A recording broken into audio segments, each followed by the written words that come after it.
So let us start with an example of the world's largest sporting goods retail brand, Decathlon. Decathlon has many stores spread across various countries with more than 100,000 employees. The IT team of GitHub consists of 1,000 members that helps Decathlon to bring its shoppers' journey to their devices. So here we will first see the problems that they faced, and then we shall see how they sorted out those problems. In the beginning, Decathlon worked in the data center with the help of a VPN. And using a VPN was a huge challenge in terms of workflow visibility and avoiding redundancies. So this was their first problem. And then since there are so many stores located at so many different places, hiring of developers seemed to be a difficult task as a physical workplace was always needed. So the second problem is how would they hire developers? Now let's see how did Decathlon solve these two problems one after the other. In the first case, the entire Decathlon shifted from any other remote repository to GitHub. GitHub turned out to be an amazing open source community as the code became more visible across the organization. And now anybody could contribute to it. Then let's talk about the second case. For hiring the developers, as we know that GitHub is an open source community, so it had been in collaboration with many developers from all over the world. The potential developers could now contribute to benefit the global community.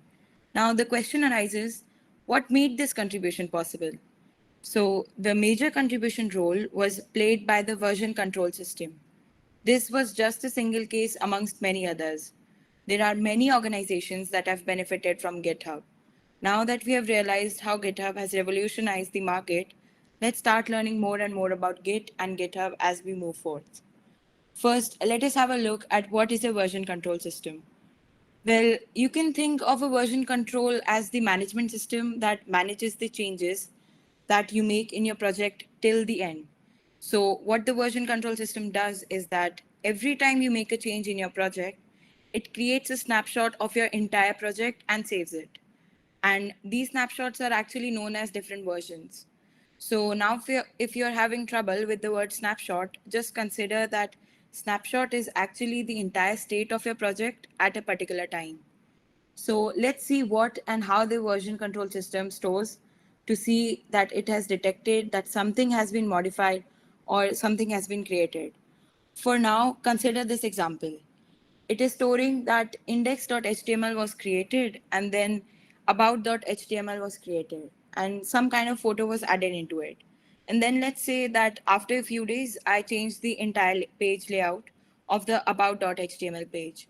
So again, version control system will detect that some kind of change has been made and will say that about.html has been modified.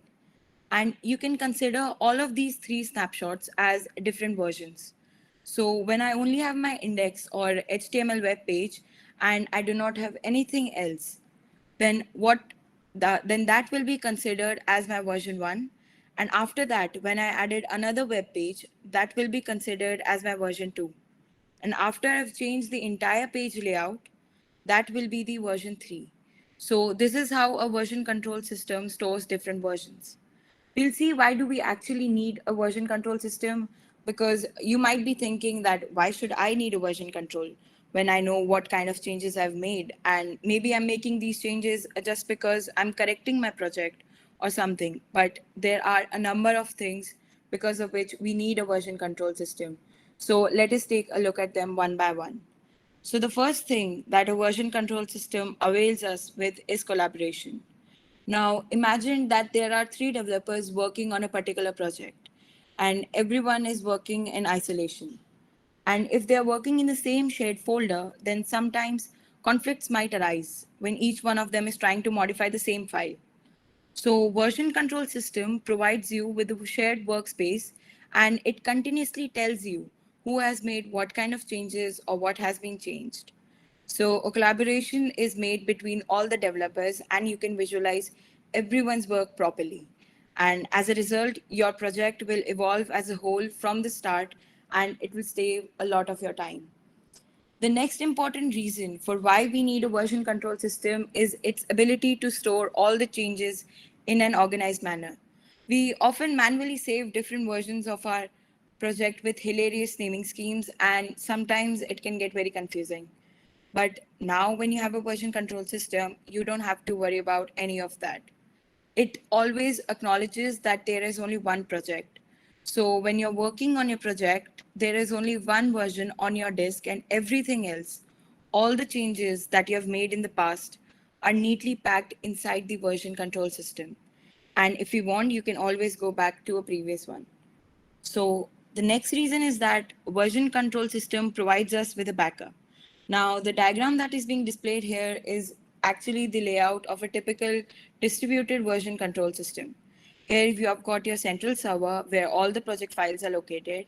And apart from that, each one of the developers have a local copy of all the files that are present in the central server inside their local machine. And these are known as local copies. So in times of crisis, everyone has all the files related to a particular project, and hence you always have a backup when you have a version control system. The next thing in which version control system helps us is to analyze a project. It provides us with the proper description of what was changed and when was it changed.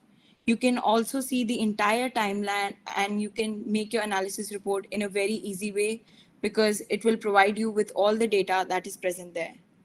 Now, let us move forward and take a look at the version control tools because in order to incorporate version control system in your project, you have to use a version control tool. So let us take a look at what is available. What kind of tools can be used to incorporate it? So here we have called the four most popular version control system tools, and they are Git, which is a distributed version control system. Then we have Apache's Subversion, CVS, and Mercurial. So now that we have learned about version control system, the next thing we need to know is what is Git and GitHub. So the diagram that you see on my left is actually the diagram which represents that what exactly is Git and what exactly is GitHub. Now I've been talking about a distributed version control system, and the right hand side diagram actually shows you the typical layout of it. For now, just consider repository as a data space where you can store all your project files. So here I will be using the word repository instead of a server. In a distributed version control system, you've got a central repository and you've got local repositories as well.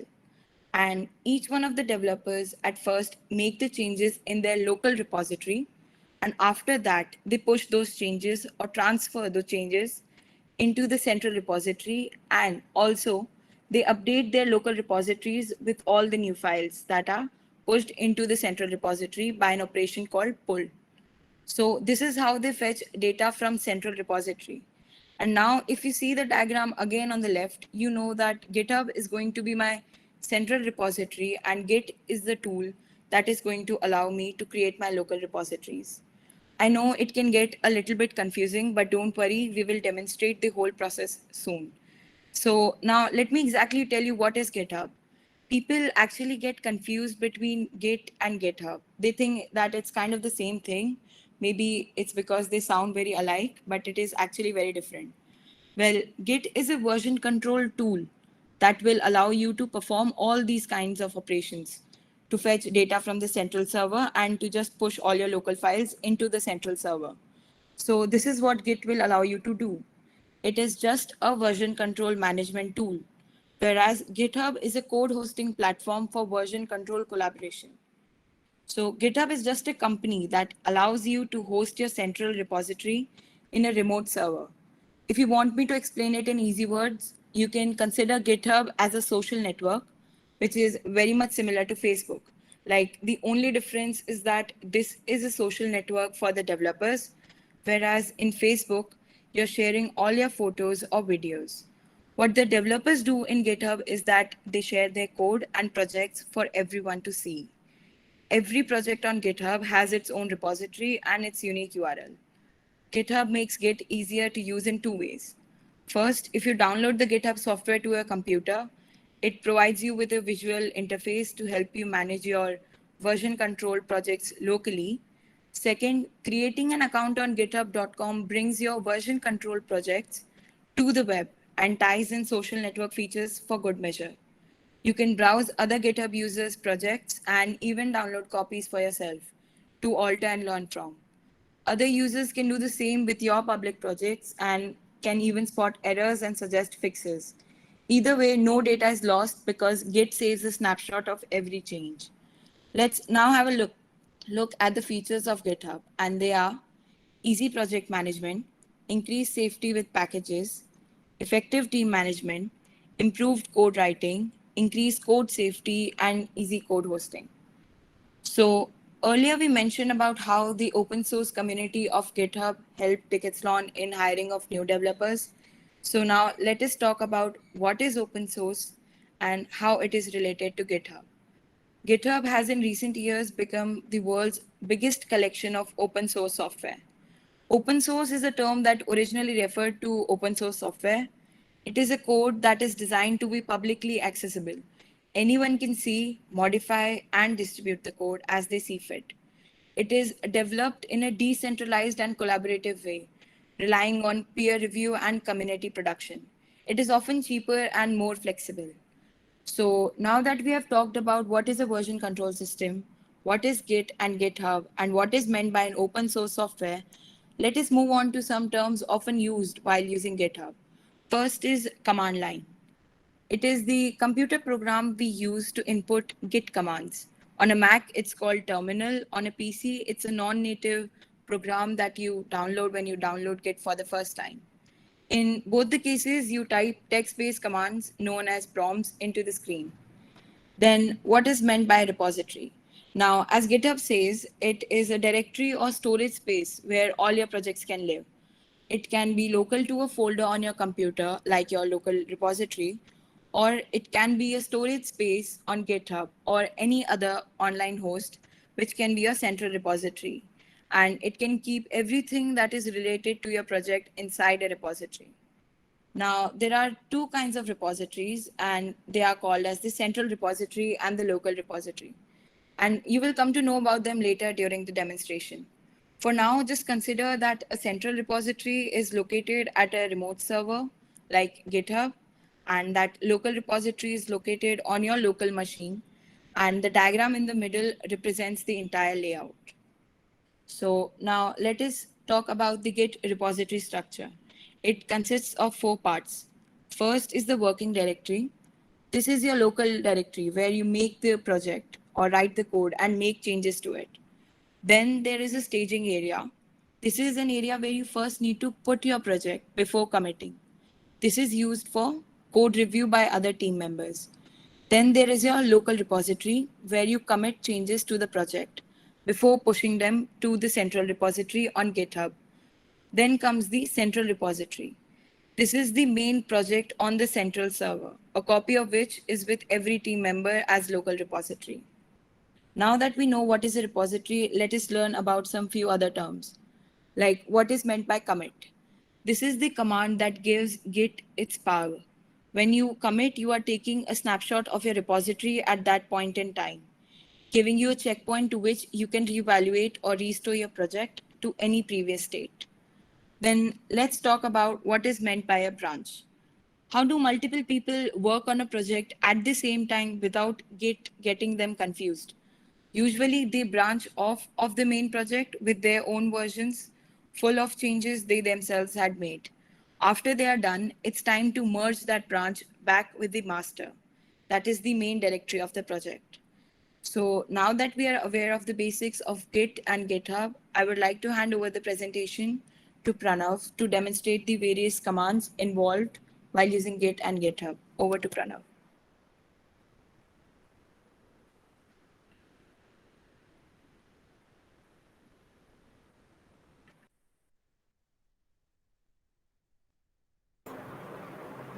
Okay, so I hope you understood the importance of Git and GitHub and what basically version control is. And I hope you have downloaded the Git software from the link provided earlier. And if not, you could just use a Windows terminal.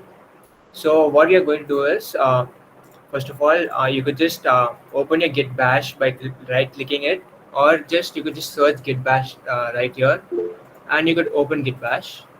So I open my Git bash and I just check the version of it. So git minus minus version would basically tell you the version of which Git bash you are using, and make sure you download the latest version. And then So now you need to set up your name and email globally. So now you have made an account on GitHub, and now you have installed Git Bash. But how do you connect them? You connect them by using these two commands. So I'll walk you through this command. So you could type git config -- global user dot name, and you could just type your username in GitHub and the email ID you use to create your GitHub account in. So this will basically connect your local whatever stuff you do into your actual GitHub, and you could just commit and push and pull without having to type your password again and again. So I have already done this, so I don't need to do it again. But make sure you do write these two commands, which would take you to GitHub, and you need to authorize your account. So now let's create our first repository. So what repositories are basically? Repositories are a collection of all the files and history of those files. So basically, it's a place where all your codes are stored, all your hard work, all your code is stored in a repository. And what you see in GitHub is a particular repository. So if you create a project, you create a repository, and you add all your code in that repository. So first of all, let's create a folder. This is where our project is. This is what our project is. So we can create it as hello world. And you could open your Git Bash here. So inside this, you could open your Git Bash. So now, what is Git init? So Git init means it initializes your local repository in the folder which you want to work on, and which is your project basically. So you type Git init.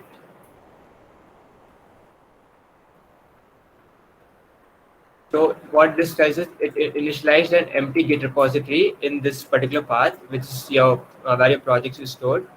So as you can see in this project, it has you could see a .git file. So what this .git file is? It tells us that a local repository has been initialized. So if I delete this .git file, this will be of no use. This file will be of no use, and there won't be any local repositories here. So now, hence I've created my repository using git init. So git initialize, so it creates your local repository. Moving to the next slide, what's the workflow? So what Git is, what GitHub is. I hope you understood something in the theory part. So let me actually tell you what it is. So working directory is where you put all your code in, where you code and stuff in your favorite editor like VS Code or anything. You code everything, you add features, and what you do is you git add. You add it to the staging area. So what the staging area is, it's just like a local draft which stores all your versions of the code. So it tracks files, untracked files in working directory are tracked in the staging area. So how do you do that? So first of all, let's create a file in our project. So this is our project, and suppose I create a text document. This is a text document, and I just added some random text, and it's just saved it. So now we have added something. This can be a code, this can be a whole server, this can be a HTML file, anything. So for demonstration, I just added a text document, and now what I want to do is I want to, from the working directory, I want to push it into the staging area where Git can track my files. So what I do is I check the status of the code by using git status. What this tells is that your file is untracked. That means it hasn't left this working directory yet. It's not available in the staging area, and it's red in color. So now for it to be available in the staging area, what we do is we git add, we use the command git add, and we use this dot means basically git add everything. So every changes you have made, so it just adds everything. So now again, if you check the status of your if it's tracked or untracked, you can check git status, and now it's showing that it's showing green in color. That means it has entered this staging area, and it's being tracked by Git. So yes, next stage is commit. So what commit basically means is commit is an individual change to a file. It's like when you save a file, like you created a text document, you need to save it. You created a notepad, you need to save it. So that's what it is. That's what commit means. every time you save it, it creates a unique ID that allows to keep record of what changes is being made when. So it keeps a log of changes that different people have made, and you could see everyone's changes, what everyone has contributed towards your project. So so this is the command to commit your changes. So what you type is git commit -m. So what this -m does is it specifies a message. So you need to specify a message with every commit. So GitHub won't allow you to commit without a blank message. So you need to tell Git that what are you actually doing. So for example, I added a text file. So added text file. So that's what my message is. And this also helps people to know what you're actually done. So if it's a big project, then people can know what you've done and act accordingly. So and then I press enter. So what this shows is one file has changed, and there's been one insertion into the local repository which we created. So now you could just check git status again, and there's nothing to commit. Working tree is clean, like you have just saved everything, and that's what basically Git, how you work with Git. So now, what branching is? So branching basically means it's an independent line of development. Say example, there's a GitHub for Instagram app, and you want to add features to Instagram. So you won't work on the main code itself, right? Because there'll be many bugs in your own code, and your code will be unstable. So you don't want to add to the main code, which is the actual code. So you create your own branches where you do your work, which won't affect the actual main branch, which contains the actual code. So you do your work here, and you open up a pull request to merge the code into the main branch, from where your changes will be seen in the actual app. So let's look what branching is. So how do you create a branch? So these are the commands to create a branch. You could just type git checkout -b and your branch name. So for example, I want to add features, so I can just name my branch as features, and I just create a branch. So this shows that switch to a new branch feed. So so now I can check which branch am I in. So I can just type git branch, and as you can see, I'm in this branch called feed, and I'm not on master. So master is where the actual code is. Feed is where I'll be working with, and I'll be merging with master. So I'm in git branch feed, and now I can just make whatever changes I want to, like I can just create another text file or just do anything. So this won't affect the main actual branch. So now, how do you merge the branches? So how do you push your changes from the feed branch to the master branch? So what you do is you write the command git merge and the branch name which you want to merge. So I want to merge feed. So I type git merge feed. So now I'm not merging it, because I'll show it to you in GitHub how it's actually done. How do you open a pull request and how it's actually done. So yes, that's what branching is. So let's get started with GitHub actually. So I'm just opening my account, and I'm creating a new repository. So this is your account, and this you could see pull request issues. We'll come to this later, and you could see a green button in the left side. So you could just create your remote repository. So and you could just type whatever your project name is. So my project name is project 1, and you could choose like if it's public or private, if everyone can see your repository, or if you want to keep it private. And you can just put create repository, and this creates a repository. This is where all your codes will be pushed to, and everyone can see it. So now we have created a remote repository, which is a central repository in GitHub. But now what we want to do is we want this repository to be available locally, right? So that you could make changes in the code. You could use VS Code and make changes locally, and you could push it in the remote branch. So let's clone this repository so that it's available locally. So what I do is, let me just clear this.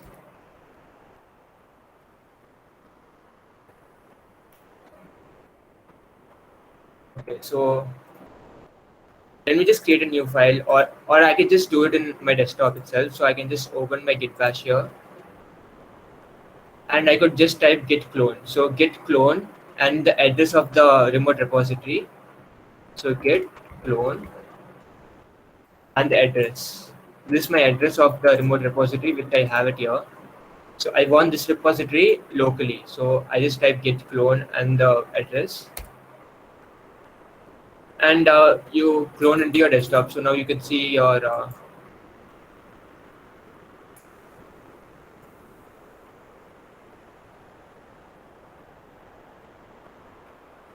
okay, yeah.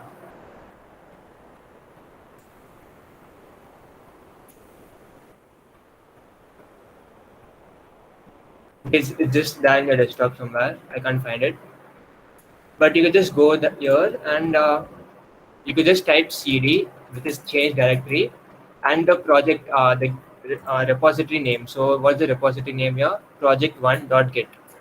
So you could just type project1. Now it's in this path. Yeah, your git bash is working on this path, and this is on the master branch. So master branch is the default branch set up by git itself. And you could just create your own branches. You could work on your own branches and then commit to the master branch. So now I'm in the master branch of my project one, which is there in the remote repository. This is my project one. I've cloned it, and now it's in my local repository, and I'm in the master branch. So as you know, before starting out anything, let's just create branches so that our unstable code doesn't affect the master branch. So what we do is git branch. We can just check the branch that it's in the master branch. So now what I can do is git checkout -b and a branch name. So suppose I'm developing something and I want to keep my branch name as dev. So I just do that and switch to a new branch dev. So now you can just check the branch by using git branch again. And yeah, it's just you're in branch dev here. So you can see you're in branch dev, and now you can just start working on it. So now let's open VS Code, and or just your favorite editor, and let's just start working. Let's get start writing on some code. So I open my VS Code, and so I just open my file, new folder, open folder, and I open the project one. This is my project one opened, and now you could this like basically working in Visual Code. You could add files. You just add hello.py.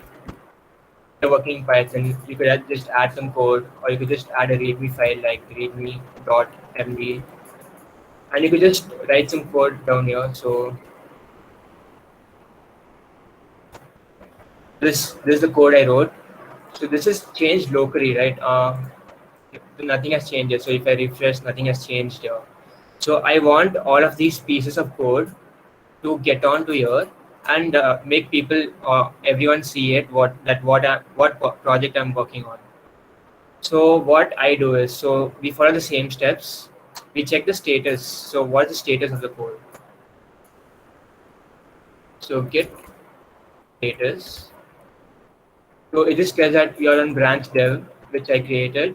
There hasn't been any commits yet, and there are untracked files. So hello.py, I've added hello.py, I've added readme.md, and they are untracked. As I said, they are untracked because they are still in the working directory and they haven't entered the staging directory.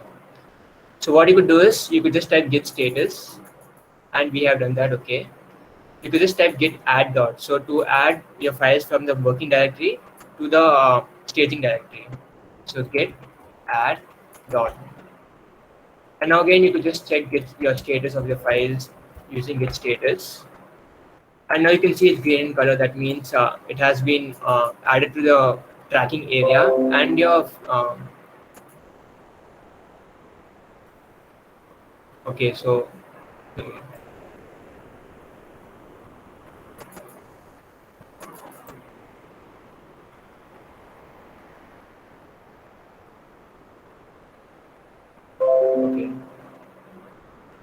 So now you get added your files to the staging area, and now you just check the status of the files. It's green in color, and you're happy to go. You're happy to commit your message. So what I do is git commit -m, and I enter my message. It's important to enter a message. So what I did is I created a Python file. I created a README file. So let me just add created initial files, which is something like that. And what this says is that there has been two changes and there has been one insertion. There has been two files created known as hello.py and readme.py. So now what you could do is there's something known as git log. So git log basically shows you the log of all the changes that has been made by everyone around. Like if your friends are working on this repository, it will show the changes that they have made, and it will also show your changes with a hash. So basically, what this does is, so this create init files was the commit I made earlier, right? So this is the first commit, and my head is in the dev branch. So this basically means that this shows a commit with an unique hash. So what this unique hash does is it's really helpful in if you want to delete a particular commit, if you want to revert back to a particular commit, it's really helpful. So now you have committed the changes. So let's actually push it into the original branch. So now, as you can see, nothing has happened. So even if I refresh, nothing has happened. So what I do is I push it to the remote repository from my local repository, which I've been working on. I just push my code to the remote repository. So what I type is git push origin and the branch name. This is a branch name. So if I want to push into the dev branch, I can do that. Like if I want to push into the master branch, I can do that. So let's just put it into the dev branch. So git push origin dev, and this has pushed all my changes. So you could just read up this total 4 EU 0. You have pushed to HTTPS. This basically a URL, and now you can go to your remote repository and you can just click on refresh, and here it is. Here is your changes that you have made. The first line which you had made in the in the VS Code, the changes you have made locally is reflected in the original repository which you are working remotely. So this is what basically you could do. This is what Git and GitHub is, and this is how you interact with Git and send your projects from local repositories to remote repositories. So git pull. Okay, what git pull is? So suppose I made changes here. I click on the edit icon. I'm the owner. I click on the edit icon, and I made some changes. I added a second line, and I committed these changes. I saved those changes. But as you can see, this has 2 lines, but my VS Code doesn't have, it just has 1 line. So how do you do that? How do you sync your changes made here into your local branch? So what you do is you git pull. You pull all the changes made in the remote branch to your local branch. So git pull origin dev. So you pull all the changes. So as you could see, you could just give this a read and you could just understand everything. So there has been 1 file change, there has been 2 insertions and 1 deletions. And so now you could just check your GitHub. You could see a second line also reflected, which is there in the remote repositories. Your first line, second line, and your first line, second line. So this is what it is. This is how you interact with Git. This is how you interact with GitHub. And for the next thing, open source contributions. How do you contribute to open source? So let's take a scenario. This is a really good project, and this has a lot of codes, and this is me. Okay, this is my other account. This is just a demo account. So what I do is I just go to that repository. This is a repository which I want to work into.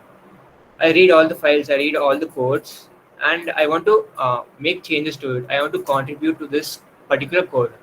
This is someone else's code, and this is my account basically. So what I do is I fork it. I create my own repository which clones this whole repository. So I just fork it, click on fork. So it just says it's forking from this to this. So now it has forked the this repository, this project from the owner to my account basically. So now I can work on this without affecting the original repository.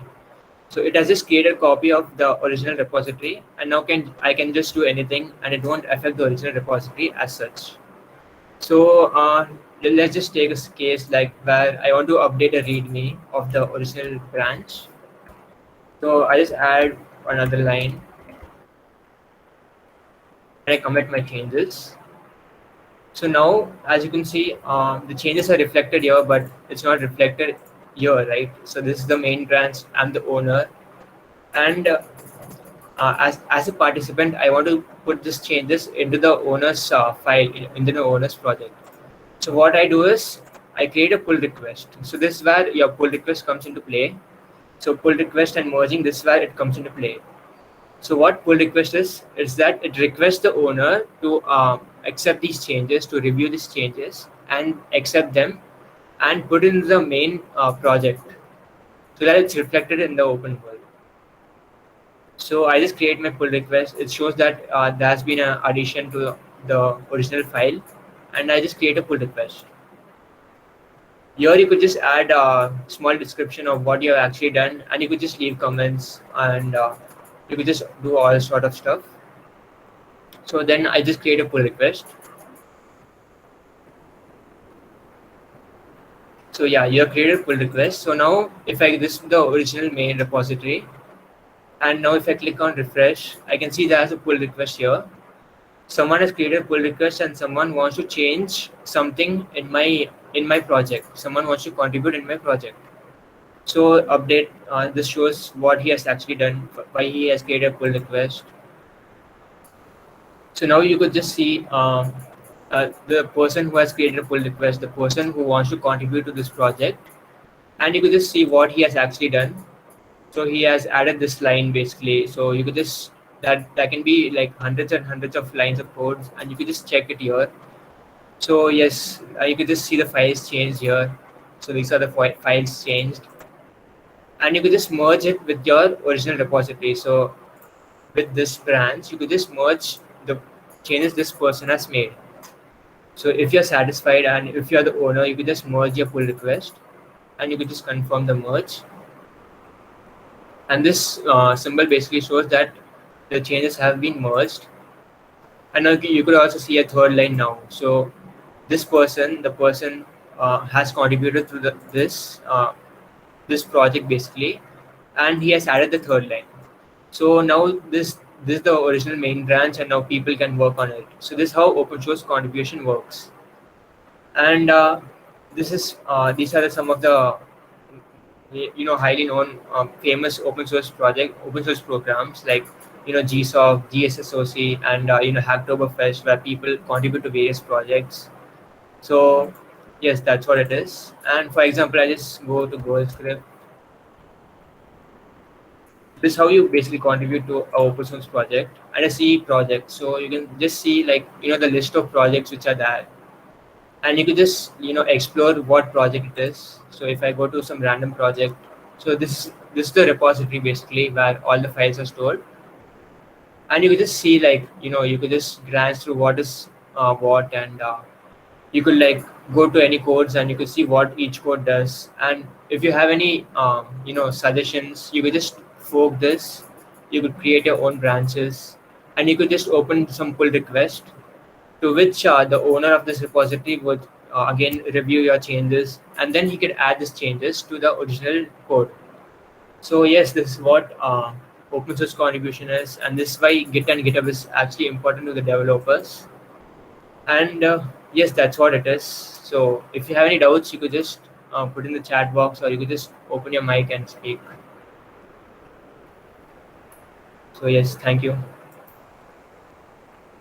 Once we have merged our branch file into the master file, is there a way to like pull it back? Like, if we find some fault in a branch file, so can we just again cut it from the master file and then again add it? Like, is that possible or something? Yeah. That's why the hash I showed you, with each comment there's an hash.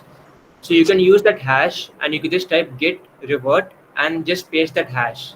So it revert your changes and you could just continue the way you want. I hope that answers your question. Yeah.